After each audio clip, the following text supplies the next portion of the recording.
Hello, hello, hello, hello. Good morning mga beshi. So, kakagising lang natin. Ngayon mag-ano tayo, mananahi tayo, magti-tailoring tayo mga besh. So, naka-ano pa siya, naka-fasting ako ngayon mga besh. Kaya hindi ako pwedeng kumain at hindi ako pwedeng uminom. So, ngayon, kanina kagagaling ko lang sa baba, sa park, sa baba ng building para nag-exercise ako ng konti mga besh. Nagpainit kasi inaatake na naman ako ng allergy ko. So,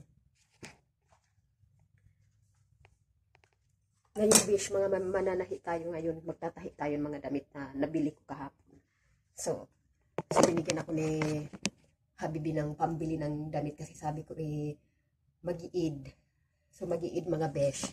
So i-replace ko yung mga damit na hindi ko na kailangan mga besh kasi mas gusto ko yung diretso dress na kasi kaysa huhubarin ko siya na nakapantalon ako, tapos iba yung patulog ko, iba yung panglabas ko sa kusina kasi hindi ako pwedeng lumabas na sa kusina na naka-short lang. Ngayon mga beshi, bumili ako ng mga dress. Pero kailangan pa rin siya lagyan ng leggings sa ilalim or short kasi medyo manipis.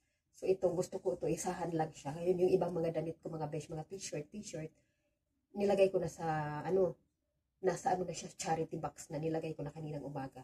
So ito mga besh, ayan mga beshi. 10 dirhams mga beshi. Yan. Ito yung nabili ko kahapon sa day-to-day. Tapos plus kasama tong suot ko.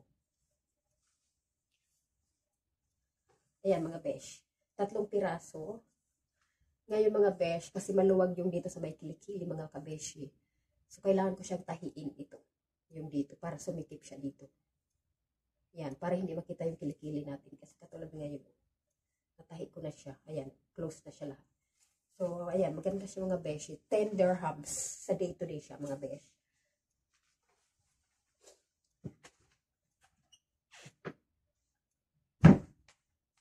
Plus ito mga beshi. Ayan, mga beshi. 6 dirhams lang ito mga beshi. Yan. Sa day-to-day din siya nabili ko. Day-to-day supermarket. Ayan, mga dress. Yan mga besh. Yan, ito ang nabili ko kahapon mga besh na mga dress. So, pang bahay ko lang to.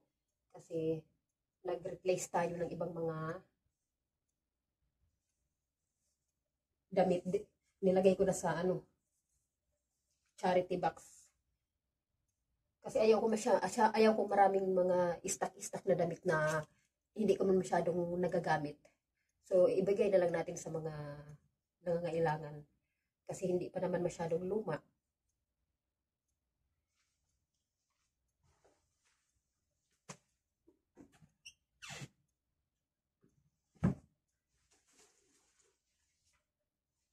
At saka mga besh, nakabili ako ng shoes sa night market sa Murakabat ng 20 dirhams lang mga besh. Hindi ako mahilig sa, ano, sa mga imported. Ayan, fashions lang siya, fashion shoes. So, ang gaan niya siya, white. So, sa ano siya ang Shein actually. Sa Shein.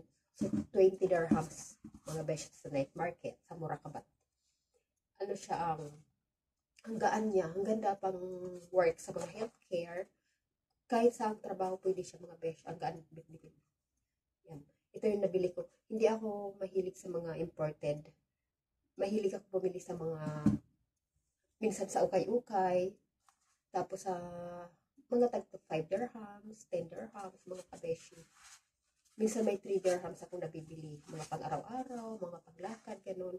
Mga 30 dirhams. Pinakamahal ko na nabili ko minsan sa mga sale, sa mga branded, sa mga mall. Minsan nabibili ko ng 35 dirhams, 50, ganun.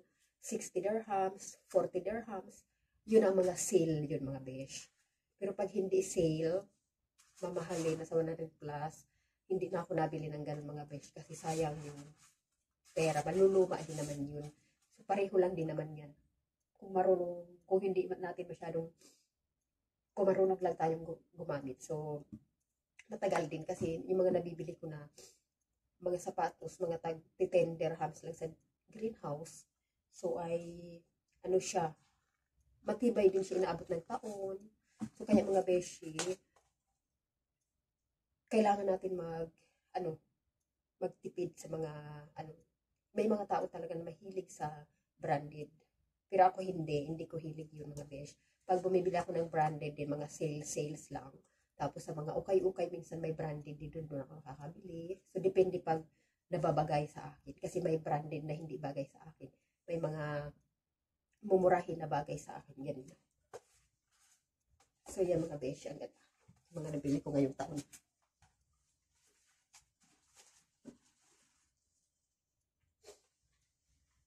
So, yun mga kabeshi yung mga kabeshi ang mga nabili ko sa ngayong taon para sa sarili ko. So, ngayon mag-uumpisa tayo magtahi kasi magpa-plancha pa tayo. Ayan mga besh, mga ginawa ko sa kwarto ko. Ayan mga beshi, mga ginawa ko, mga pinagdidikit-dikit ko yung mga picture. Nilaminate ko siya actually. So, may mga laminating, bumili ako ng laminating machine. So, ayan, dinikit-dikit ko. Yung kwarto ko, ayan, Yan.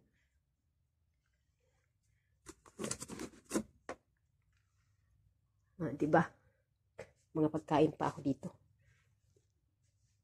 Anyway mga beshi, so mga yung nabasa ko kasi sa news, sa mga post sa Facebook page, mayroon akong nabasa na nagkaroon ng earthquake dyan sa Taiwan mga besh, mga kapwa ko ka-OFW, mga kabayan, so mag-iingat po kayong lahat dyan.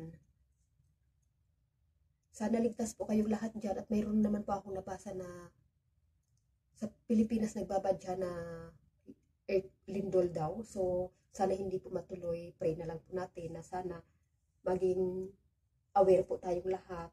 Mag-iingat po tayong lahat kahit saan sa tayong sulok ng mundo. Ingat po tayong lahat. Pray lang po. Dasal lang po natin. So, mga beshi, mga kabeshi, mag-uumpisa na tayo manahi ng ating saglit lang to kasi magpa-plancha pa ako. So, thank you for watching to all my subscribers, followers, and to all my new subscribers. Thank you to everyone. And good morning to all OFWs in Dubai. And good morning, Dubai. Assalamualaikum. Bye-bye.